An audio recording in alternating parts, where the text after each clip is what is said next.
வணக்கம் இனிய உறவுகளே, உங்கள் அனைவரையும் உலகங்கள் வாழும் அனைவரையும் உலக மின்னல் அன்புடன் வரவேற்கின்றது. ஏற்கனவே நாங்கள் கனடியர்களுக்காக எளிதாக நுழையும் 10 நாடுகளில் 5 நாடுகளை பார்த்தோம். இது பகுதி 2. இந்த பகுதி 2 மேலும் 5 நாடுகளை பற்றி பார்க்க போகின்றோம். 5வதாக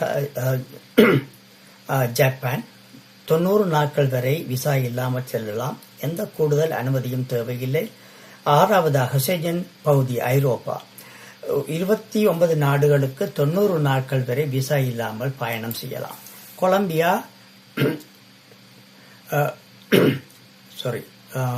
8வதாக கொலம்பியா 90 நாட்கள் வரை விசா இல்லாமல் செல்லலாம். ஆனால் செக் மைக்ரேஷன் என்ற ஆன்லைன் ஃபார்ம் பத்திரத்தை நிரப்ப வேண்டும். 9வதாக நியூசிலாந்து. நியூசிலாந்தில் NZT New Zealand travel authority form என்ற ஆன்லைன் டிராவல் அத்தாரைசேஷன் மட்டுமே தேவையானது. 10வதாக சீனா. 2026 முதல் கனடியர்கள் 30 நாட்கள் வரை விசா இல்லாமல் செல்ல முடியும் என்ற புதிய விதிமுறை அறிமுகமாகின்றது. மொத்தத்தில் கனடிய பாஸ்போர்ட் வைத்திருப்பவர்களுக்கு உலகம் முழுவதும் பயணம் செய்வது மிகவும் எளிதாக இருக்கின்றது. இதே வேளையில் இன்னொரு முக்கியமான விடயத்தை நான் உங்களுக்கு அறிய தரவிருக்கின்றேன். இனிமேல் பயணம், அதாவது ஐக்கிய ராஜ்யத்துக்கோ அல்லது ஐரோப்பாவுக்கோ பயணம் செய்யவிருப்பவர்கள் தயவு செய்து ஆன்லைனில் சென்று அவர்களது விதிமுறைகளை கவனமாக பார்த்து அதன் பின்னர் பிரயாணத்தை மேற்கொள்ளவும்.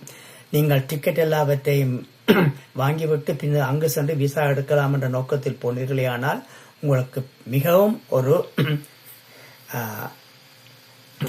எதிர்பாராத ஒரு விளைவுகளை நீங்கள் சந்திக்க வேண்டி வரும். ஏனென்றால் 2026 முதல் ஐக்கிய ராஜ்யத்தில், அதாவது நீங்கள் நுழைய விரும்பும் பொழுது அல்லது நீங்கள் பிரயாணம் செய்யும் பொழுது அந்த நாட்டுக்கு நீங்கள் வசிக்கக்கூடிய பதிவுரிமையுடையவர்களாக இருக்க வேண்டும். அல்லாவிட்டால் நீங்கள் ஏதாவது கனடியன் பாஸ்போர்ட், அதாவது ஐக்கிய ராஜ்யம் பாஸ்போர்ட் அங்கு வசிக்கக்கூடிய தன்மை இல்லாதவர்கள், அனுமதி இல்லாதவர்கள் ஆன்லைனில் சென்று டிராவல் அதாவது online electronic travel authority form நீங்கள் அதுக்கு ஒரு கட்டணம் செலுத்தி வாங்க வேண்டி அந்த பத்திரத்துடன் தான் நீங்கள் செல்ல வேண்டிய நிலை ஏற்படவிருக்கின்றது.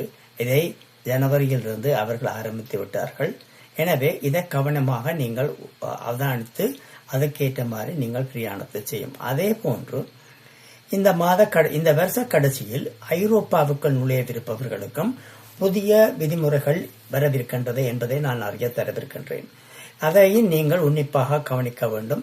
அதற்கு என்னென்ன விதிமுறைகள் என்பதை ஆன்லைனில் நீங்கள் பார்க்கலாம். கூகுள் செய்தீர்களேயானால் how to visit Europe, any particular entry requirements or any electronic travel authority form has to be filled.